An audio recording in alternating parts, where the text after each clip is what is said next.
क्या है आध्यात्म? दर्शन, चिंतन धारा, विद्या या संस्कृति की परंपरागत विरासत। आध्यात्म दर्शन यानी जीवन का शाश्वत सत्य। मानव जीवन से जुड़े शाश्वत सत्यों को जानिए और समझिए उपासक डॉक्टर सोहन राज तातेड़ से हमारे खास कार्यक्रम आत्मविज्ञान में। आत्मविज्ञान यानी सही दृष्टि, सही सोच। भाई और बहनों, मातृशक्ति को नमन। स्टूडियो में आपका हार्दिक स्वागत है, अभिनंदन है, सत्कार है। आत्मविज्ञान साइंस ऑफ द सोल कार्यक्रम के अंतर्गत हम आपको सही दृष्टि, सही सोच, राइट विजन, राइट थिंकिंग के तहत आपकी जो विचारधारा गलत दिशा में जा रही है, आप गलत सोच रहे हो, आपकी जो नकारात्मक सोच है, आप किसी के प्रति ईर्ष्या कर रहे हो, द्वेष कर रहे हो, बुरे भाव रख रहे हो, उन सब को हम सकारात्मक में बदलते हैं, उनको हम अच्छाई में बदलते हैं। जितनी जितनी बुराइयां हैं उनको अच्छाई में बदलने के लिए आपको दृष्टि देते हैं। हमारा कार्यक्रम है वह दृष्टि विज्ञान है, क्योंकि इसके केंद्र में आत्मा निवास करती है। और आत्मा है तो हम हैं, और आत्मा नहीं है तो हम जीरो हैं। हम राम नाम सत्य कर दिए जाएंगे, हमको जला दिया जाएगा। तो इसीलिए हमारे मूल स्वरूप आत्मा की भजना का जो है ये हम कार्यक्रम आपके साथ में लेके आए हैं। और ये हम प्रतिदिन नए नए जो है एपिसोड्स के माध्यम से आपके सामने प्रस्तुत करते हैं। तो आज का व्यवहार जगत का हमारा बहुत ही सुंदर विषय है कि पराधीन सपने सुख नाही। भाई और बहनों, ये बहुत प्रसिद्ध कहावत है कि जो पराधीन होता है उसको स्वप्न में भी सुख नहीं होता है। कैसे? मैं आपको उदाहरण के तौर पर आपको बताना चाहता हूं। एक व्यक्ति ने बैंक से कर्जा ले रखा है, तो जब तक कर्जा चुकता नहीं रहता है, हर वक्त उसके चिंतन में रहता है कि मैंने कर्जा ले रखा है, बड़ा कर्जा ले रखा है और ये चुकता नहीं हो रहा है। और जिस रफ्तार से चुकता होना चाहिए था, जिस रफ्तार से तय किया गया है, उतना प्रोडक्शन, सेल या रेवेन्यू नहीं आ रही है और उतनी किस्त नहीं भरी जा रही है, तो वह दुखी होता रहता है। वह दुखी क्यों है? क्योंकि वो पराधीन हो गया। तो पराधीन होने से व्यक्ति दुखी हो जाता है, स्वाधीन होने से वह सुखी हो जाता है। कैसे? मैं दूसरा उदाहरण देता हूं कि मान लीजिए कि जो आकाश में उड़ने वाले पक्षी है वो स्वच्छंद होते हैं और स्वतंत्र होते हैं। उन पक्षियों को जो है पिंजरे में बंद कर दिया जाए तो वो उनका जो है मन बहुत व्याकुल होता है, क्योंकि वो तो स्वतंत्र रहने वाले पक्षी हैं और वो बड़ा दुख महसूस करते हैं। एक हाथी है, वो एक शेर है, उस शेर को जो जंगल के अंदर राजा के रूप में वह जाता है, तो वो घूमता रहता स्वच्छंद होकर के और प्रसन्नता महसूस करता है। और उसी शेर को पिंजरे में बंद करके जू में डाल दिया जाता है, तो वो बड़ी खिन्नता महसूस करता है कि मुझे जो है वो पराधीन बना दिया गया, मुझे इस कारावास में डाल दिया गया।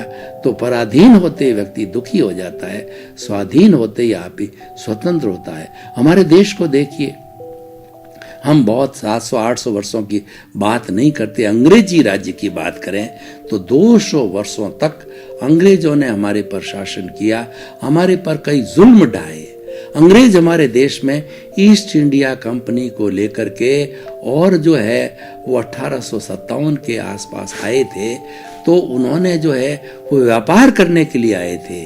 लेकिन धीरे धीरे हमारी यहाँ की जैसी स्थिति देखी कि यहाँ पर डिवाइड एंड रूल की, उन्होंने देखा कि यहाँ लोग लड़ते हैं, यहाँ पर छोटी छोटी रियासतें हैं, वो सभी बहुत, वो कहना चाहिए बहुत वीर है, लेकिन एक दूसरे से लड़ते हैं, एक दूसरे में ईगो है। तो इस पॉइंट को, इस कमजोरी को उन्होंने, इस नब्ज को दबाया और डिवाइड एंड रूल की पॉलिसी बना के हमारे पर 200 वर्ष तक राज्य किया। और वो उन्होंने हमारी इंसल्ट की, बड़े बड़े पदों पर नहीं रखा, हमको मात्र क्लर्क बना के रखा, हमें स्वतंत्रता नहीं दी और हमें मातहत के रूप में, हम एक दास के रूप में रखा। तो हम बड़े उस स्वतंत्रता के अंदर बड़े दुखी थे और हमको सपने में ही सुख नहीं था। जब हम आजाद हुए तब हमको जो है स्वतंत्रता की सांस लेने के लिए मिला। तो भाई और बहनों, इस एपिसोड का अर्थ क्या है कि हम भौतिक जगत की बात करें, लौकिक जीवन की बात करें, तो हम जो है स्वतंत्र होना चाहते हैं, तो हमारी स्वतंत्रता के जो कारण हैं उन कारणों को ढूंढिए। वो कारण क्या क्या है, उसके लिए कवि ने बहुत ही सुंदर कहा है कि 3 बात से जीव को सदा राखिए दूर, और कर्ज बीमारी मुकदमा और फिर खाओ भरपूर। अगर आपको भरपूर खाना यानी आपको स्वतंत्र रहना है तो 3 बातों से परहेज करो। कर्ज हम लेना बहुत आसान है, चुकाना बहुत मुश्किल है। कर्ज का जो मीटर ब्याज है वो दिन सोता है, इनको रात सोता है, 24 घंटे चलता है। दूसरे मीटर तो बंद होते हैं, बिजली बंद की जाती है तो मीटर बंद होता है, पानी बंद किया जाता है, गैस को बंद किया जाता है, हर एक का मीटर बंद होता है। मोबाइल का भी जो है वो डाटा को हम बंद करते हैं तो बंद हो जाता है। लेकिन ब्याज का मीटर वह दिन सोता है, ना रात सोता है, वो हमको पराधीन बनाता है। वो ऐसे ब्याज वाले को पराधीन में सुख नहीं। दूसरा है कि कर्ज बीमारी होती है, आदमी जो है रात भर नींद नहीं ले सकता, कराता रहता है, दुखी होता है, और उसके साथ के सदस्य होते हैं वो भी परेशान होते हैं, डॉक्टर के पास जाते हैं, बार बार जाते हैं, दिखाना पड़ता है, टेस्ट करना पड़ता है, घर वालों को उसके साथ लगना पड़ता है। यानी बीमार भी परेशान, बीमार भी परतंत्र, और साथ पे जो है उनकी सेवा करना जरूरी है, क्योंकि हम जो है समाज में जीते हैं, हमारा रिलेटिव जीवन में गिव एंड टेक का है, तो हमें जो है वो बीमार आदमी की सेवा करने का हमारा दायित्व है, वो हमारा धर्म है, वो सेवा है, वो करनी चाहिए और की भी जाती है, तो आदमी स्वतंत्र हो गया। कर्ज बीमारी और मुकदमा तो सबसे बड़ा खराब है, ये हमको स्वतंत्र बनाने वाले हैं। ये मैं क्यों बता रहा हूं, ये हमको सपने में भी सुख नहीं देते हैं, इनसे दूर रहना चाहिए। अब देखिए मुकदमा में 24 घंटे हमारा ध्यान उसकी तरफ रहता है। वकील बुलाता है, कागज मंगवाता है, एविडेंसेस को खड़ा करता है, पेशियां पड़ती रहती है, और जो दादा केस लड़ता है और पोता जो है तक भी लड़ता रहता है। अगर अब मैं आपको सूत्र बताना, एक पहले उदाहरण दे देता हूं कि एक किसी व्यक्ति के जो है आपस में घर के अंदर बीच के अंदर दीवार किसी ने निकाल दी, वो अनऑथराइज थी, दीवार निकाल मतलब उसमें से बारी निकाल दी, विंडो निकाल दिया, तो वो आपस में भाई थे, तो दोनों जो है कोर्ट के अंदर चले गए। 30 वर्ष तक कोर्ट केस चला, और उसके बाद के अंदर ये निर्णय हुआ कि इस बारी को जो है वो बंद कर दिया जाए उसके अंदर। तो भाई और बहनों, सवाल ये है कि आप प्रथम स्टार्ट में ही जब से डिस्प्यूट पड़ा, आप दोनों भाई नहीं सलटा सकते थे, तो आपके जो रिलेटिव जिसमें दोनों का विश्वास हो, तो पहले दिन, दूसरे दिन, सप्ताह पर, 15 दिन में उसको रिजॉल्व कर सकते थे। आपने 30 वर्ष तक क्यों खराब किए?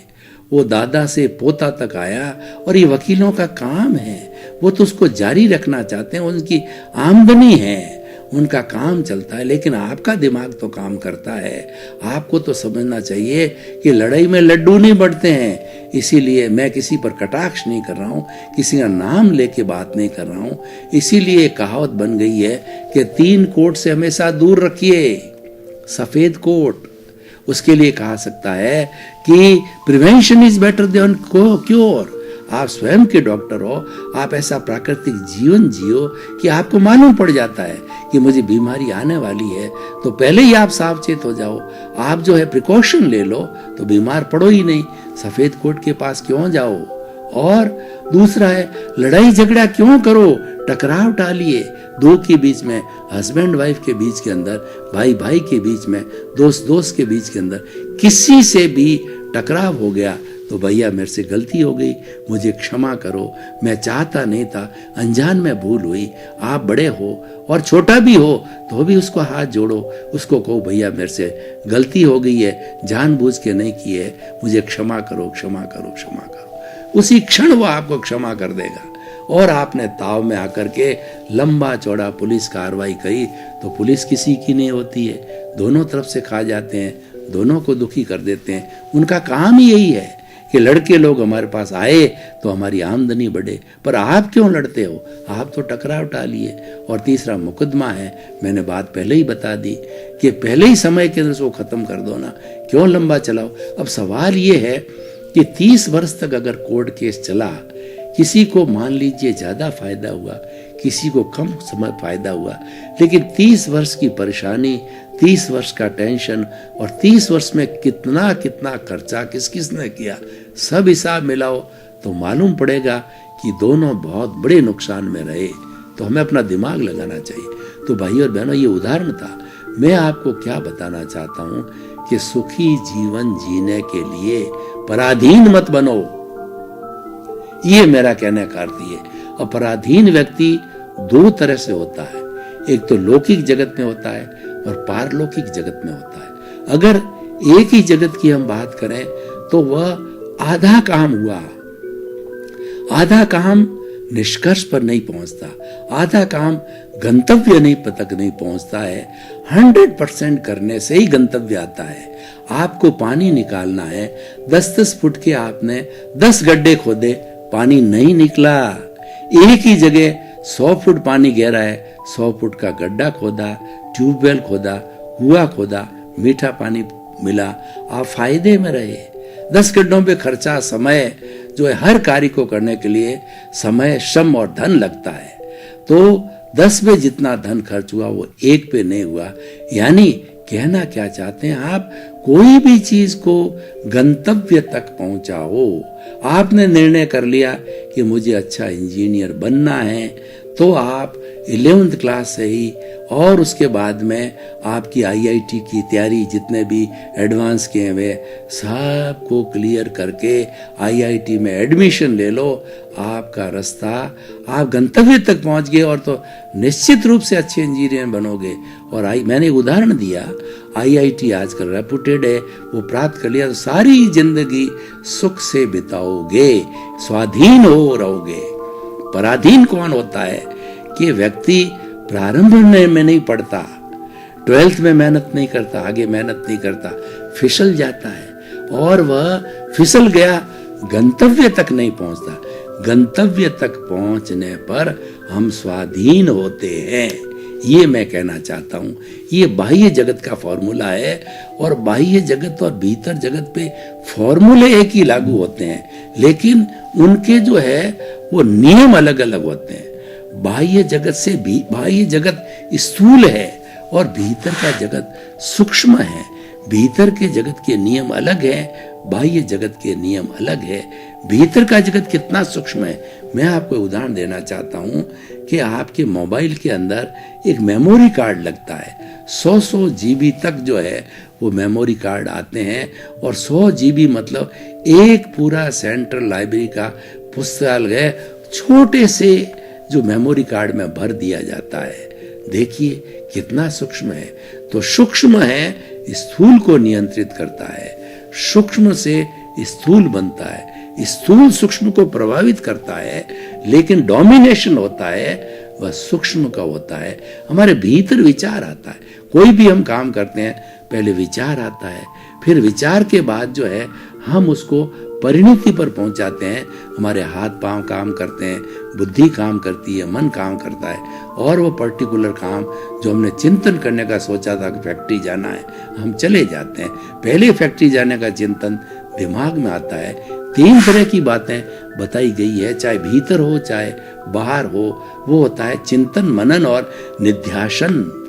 जो काम करना हो, चाहे भीतर का करना हो चाहे बाहर का करना हो, चिंतन करो। बाहर का चिंतन ये है कि मुझे अच्छा वकील बनना है, मुझे करोड़पति बनना है, ये बाहर का चिंतन। भीतर का चिंतन क्या है, मुझे मुक्त होना है।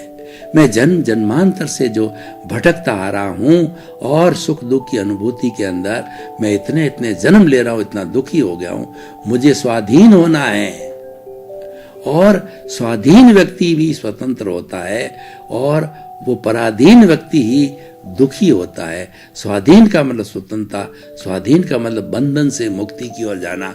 भीतर का लक्ष्य बनाया कि मुझे बंधन से मुक्ति की ओर जाना है।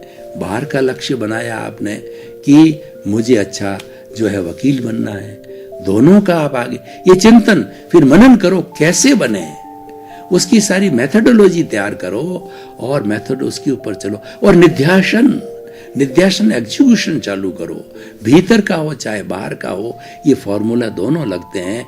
निध्यासन भीतर का कैसे करें कि भीतर जो है मुक्त कौन होता है, बंधा हुआ आत्मा है, और ये जो जड़ है शरीर है, हालांकि दूसरी दृष्टि से कहें कि ये शरीर जब जल गया तो मुक्त हो गया, ये तो हमारा व्यवहार पक्ष है, पर एक्चुअल जो दार्शनिक पक्ष है, रियलिटी है, उसमें मुक्त आत्मा होता है कि वो मुक्त इस कारावास में वो बंधा हुआ है। मुक्त जिसको करना है उसकी जो है सार संभाल करो। एक बच्चा है, उस बच्चे को प्रारंभ से ही माँ जो है ट्यूशन करवाती है, उसके स्वास्थ्य का ध्यान रखती है, उसको अच्छा खाना खिलाती है, उसको समय पर सुला देती है, समय पर स्कूल भेजती है, और स्कूल से आने होमवर्क देखती है, चेक करती है, होमवर्क करवाती है, बराबर बराबर बराबर संभालते संभालते वो बच्चा जो है हमेशा अच्छा बनेगा। तो मुक्त होना है आत्मा को, तो मुक्ति की बात करो ना, 24 घंटे चिंतन करो कि मैं तो शुद्ध आत्मा हूं, मैं तो चेतन हूं, और चेतन कैसा, अनंत ज्ञान वाला, अनंत दर्शन वाला, अनंत शक्ति वाला, अनंत सुख का धाम भीतर भरा पड़ा है। भीतर मेरे समान इस सारी दुनिया में कोई शक्तिशाली नहीं है, इस दुनिया में मेरे समान कोई ज्ञानवान नहीं है, मेरे समान कोई भी श्रद्धावान नहीं है, मेरे समान कोई भी सुखी नहीं है। इतना भीतर का सुख पड़ा, उसको याद करो, उसके सैकड़ों सैकड़ों हजारों हजारों उसके गुण हैं, उन सब गुणों की भजना करो, गुणों की माला फेरो, गुणों की स्थिति करो, गुणों की स्तुति करो, गुणों का स्मरण करो। वो प्रभु है। हम मंदिर में जाते हैं तो भगवान के सामने जाकर के भगवान के गुणों की भजना करते हैं। हम माला फेरते हैं, माला में 108 मणके होते हैं, वो पंच परमेष्ठी के 108 मणके होते हैं। मैं आपको बता देना चाहता हूँ कि अरिहंत के जो है 12 गुण, सिद्ध के 8 गुण, आचार्य के 36 गुण, उपाध्याय के 25 गुण, साधु के 27 गुण, सबकी टोटल करो 108 उनके गुणों की माला होती है। तो आपका जो प्रभु भीतर है वो तो अनंत गुणों वाला है, और वो उसके गुणों की भजना करोगे, उसकी माला भेजोगे तो आपको कई कई जन्म लेने पड़ेंगे, क्योंकि ये तो अंतहीन है, ये तो इन्फिनिटी है। अनंत ज्ञान, अनंत दर्शन, अनंत शक्ति, अनंत सुख। जब अनंत सुख है, अनंत का अनंत के अंदर जो समाहित हो जाओ, यानी ये एंडलेस वर्क है, उसको पालो, उसको उसके साथ में तन्मयाकार हो जाओ। देखिए, मुझे तन्मयाकार शब्द बहुत सुंदर लगता है। भीतर तन्मयाकार होते हो या बाहर तन्मयाकार होते हो। भीतर तन्मयाकार होते हो मुक्त होगे, बाहर तन्मयाकार होते हो पराधीन होगे, आपको सपने में भी सुख नहीं होगा। जितना जितना जड़ है ये पराधीन बनाता है, और जितना जितना चेतन है ये स्वाधीन बनाता है। अब निर्णय आपका है कि आपको जो है स्वतंत्र होना है या प्रतंत्र होना है। लक्ष्य आपका, बुद्धि आपका। हम तो आपको दृष्टि विज्ञान देते हैं, हम आपको बता देते हैं ये रास्ता मुक्ति की ओर ले जाता है और ये रास्ता संसार की ओर ले जाता है। अब आप तो कहो कि नहीं, मेरे तो संसार में आनंद है, तो भैया तुम्हारी इच्छा है, भटकते रहो। दोनों रास्ते हैं, जिस रास्ते पर चलो आपकी मर्जी है। एक रास्ता दिल्ली को जाता मंडोर ट्रेन से, और सूर्य नगरी से एक रास्ता जो है वो बॉम्बे को जाना है। अब आप तो कहते हो सूर्य नगरी में बैठ गए, और आप कहते हो मैं तो दिल्ली जाऊंगा। आपकी मर्जी।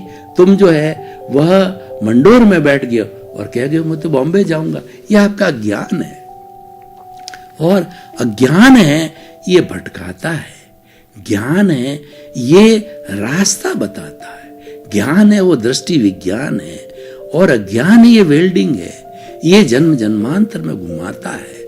अब आपको घूमना है, घूमते रहिए। आपको परतंत्र नहीं होना है, स्वतंत्र होना है, तो मुक्त होइए। वो आपके ऊपर निर्भर करता है। और ये मनुष्य जीवन ऐसा जीवन है कि मनुष्य के पास ये सारी बातें मनुष्य कर सकते। मैं इतनी बात खोद खोद करके आपको दृष्टि विज्ञान क्यों दे रहा हूं कि मनुष्य हूं, मनुष्य में से निकलता है, पत्ते में से पत्ता। गोभी होती है ना, पत्ता गोभी, पत्ते में से पत्ता, पत्ते में से पत्ता, पत्ते में से पत्ता। तो उसकी ज्ञान की इतनी परतें हैं कि आप खोलते रहिए, नई परत, नई परत, नई परत, नई परत, और आप मन के चुंगल में फंस गए तो मनोरंजन करने लग जाओगे।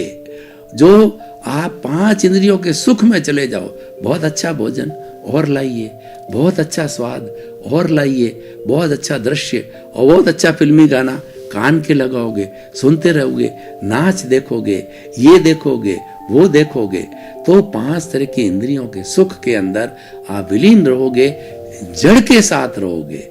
जड़ की जो सत्संग है ये परतंत्र बनाती है, चेतन की जो सत्संग है ये स्वतंत्र बनाती है। दोनों ही रास्ते हैं। मैं आपको बार बार इसीलिए कह रहा हूं कि आपको अच्छा इंसान बनाना है। अच्छा इंसान, परतंत्र इंसान अच्छा नहीं होता है। क्या कह दिया अच्छा होता है? आप कहोगे नहीं। और व्यक्ति इज्जत के साथ सिर उठा करके चलता है और परोपकार का काम करता है, आप कहोगे वो अच्छा इंसान है, क्योंकि वो स्वतंत्र है, उस पर कोई दाग नहीं है। और वो स्वतंत्र इसलिए जेल के जो है वो जेल की जो है कहना चाहिए उसके पीछे वो भुगत रहा है, तो जेल की सकीचों में वो जो है वो भुगत रहा है, क्योंकि वो स्वतंत्र है। हमको स्वतंत्र बनाना है। इसीलिए कहा गया है कि जो है पराधीन स्वप्न ही सुख नाही।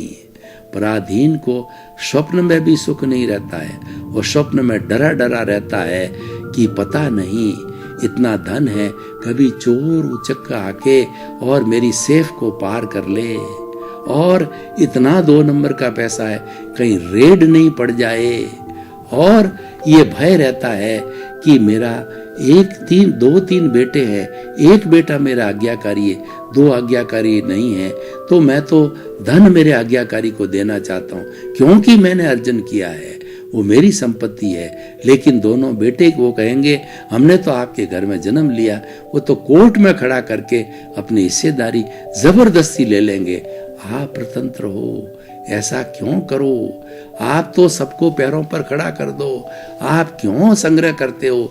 जो संग्रह करने की संपत्ति है उन सब को धार्मिक ट्रस्ट के अंदर दे दो, बच्चों को सुसंस्कार दो, कमाने लायक बना दो, और आपका निर्वाह भत्ता आपके पास रखो, ताकि आपका हस्बैंड वाइफ का जो है जीवन भर कोई तकलीफ नहीं आवे दाल रोटी के अंदर। तो भाई और बहनों, मैं आपको इस जो एपिसोड को जो है आज हम ऑडियंस को खुला करते हैं, डिस्कशन करते हैं, और इसकी रिलीवेंस, इसकी सामाजिक उपयोगिता और इसके जो है वो कहना चाहिए इससे क्या लाभ होगा, वो इसकी प्रासंगिकता को देखना चाहते हैं। तो हम बताना चाहते हैं, जो व्यक्ति पराधीन स्वप्न ही सुख नाही सूत्र को हृदयंगम करता है और पराधीन बनने की सभी बातों को प्रारंभ से ही काट देता है, उससे वह निवृत्त हो जाता है और उसके चुंगल में नहीं फंसता है। वो पहले ही ऐसी प्लानिंग करता है कि पानी आने के पहले ही पाल बांध लेता है। आपके 3 पुत्रियां हैं, आपने जन्म लेते ही उसका 1000 रुपया 2000 रुपया जैसी आपकी औकात है आपने अकाउंट खोल दिया। जो और आजकल सरकार तो बहुत कह रही है, वो कन्या के ऊपर के अंदर आप स्वतंत्र हो गए, आपने कोई व्यवस्था नहीं की, आप स्वतंत्र हो गए। पैसा तो यूं ही खर्च हो गया, 1000 3000 रुपए निकल गए, आपको पता ही नहीं चला कि आपके 20,000 25,000 की इनकम में, वरना वो 3000 रुपए सरप्लस होते, आप उड़ा देते। चाहो घूम के आते हैं, आज खाना बाहर खा के आते हैं, आज जो है वहाँ पिकनिक मनाते हैं, उसमें खर्च करोगे, नहीं तो आप स्वाधीन रहोगे। नहीं, वो मैंडेटरी है, तो आप सेविंग को मैंडेटरी बनाओ। आपकी जितनी घर के लिए रोटी कपड़ा मकान शिक्षा चिकित्सा उन सब की व्यवस्था जो है टाइम से कर लो, आप स्वतंत्र होगे। और भीतर स्वतंत्र होना चाहते हो तो भीतर विराजमान प्रभु के दर्शन करो, प्रभु से जो है वो संपर्क रखो, प्रभु का आशीर्वाद लो और प्रभु से बातचीत करते रहो, प्रभु की निश्चय में रहो, प्रभु को एक क्षण भी मत भूलो, जागृति में रहो, 24 आवर जागृति में रहो। आपको 12 बजे उठा करके कोई पूछे आप कौन हो, तो मैं सोहन राज हूं नहीं कहना, मैं तो शुद्ध आत्मा हूं रियल दृष्टि से, और रिलेटिव से भुगतने के लिए कर्मों का ये सोहन राज का पुतला है, जो मन वचन काया रूपी ये पुतला पूर्व जन्म के कर्मों के भुगतान के लिए मिला है, और सारा भुगतान मन वचन काया से होता है, वो पूर्व निर्धारित है, और वो एक फिल्म की तरह मन वचन काया की बैटरियां खुलती रहती है। हमारा पुरुषार्थ क्या है, इसके साथ मत जुड़ो, ये परिणाम है, इसको पुरुषार्थ मान करके सारी शक्ति इस पर लगा दोगे, इसमें कोई परिवर्तन नहीं होने वाला है।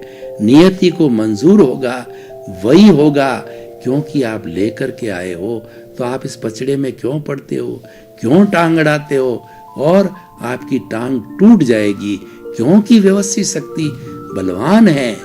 जो कुदरती रचना, कुदरत का कानून कहता है कि मेरे ताबे आने के बाद में मैं किसी को कर्ता बनने की परमिशन, पावर ऑफ अटॉर्नी नहीं देती। फिर भी जबरदस्ती कोई कहता है कि मैंने किया, मेरा घर, मेरा परिवार, मेरा धन, मेरा दौलत, मैं पिता, मैं पुत्र, मैं विद्वान, और मैं लेखक, मैं प्राइम मिनिस्टर, मैं प्रधानमंत्री, और मैं जो राष्ट्रपति, तो वो बनता है, वो उसका ज्ञान है। भाई और बहनों, आपका बहुत बहुत धन्यवाद। आप हमारा आत्मविज्ञान कार्यक्रम देखते रहिए। ये प्योर सत्संग है, ये आत्मा की सत्संग है, ये किसी धर्म, जाति, वर्ण, भाषा किसी से नहीं जुड़ी हुई है। ये मानव मात्र, प्राणी मात्र से जुड़ी हुई आत्मा की सत्संग है। हम तो आत्मा की सत्संग करते हैं, और आत्मा हर जीवित प्राणी में है। हम तो यही कहते हैं कि आत्मा के गुणों को जानो, मैं कौन हूं। ये सबसे पहले आप जो निर्णय लो, इसकी जानकारी करो, आपको स्वतः ही रास्ता मिलेगा। ये दृष्टि का विज्ञान है। सर्वे भवन्तु सुखिनः, सर्वे भवन्तु निरामया। इसी क्रम में आपका जीवन आनंदमय हो, मंगलमय हो, सुखमय हो, परोपकारमय हो। आपके प्रति बहुत बहुत शुभकामनाएं। आत्मविज्ञान में आत्मविज्ञान यानी सही दृष्टि, सही सोच।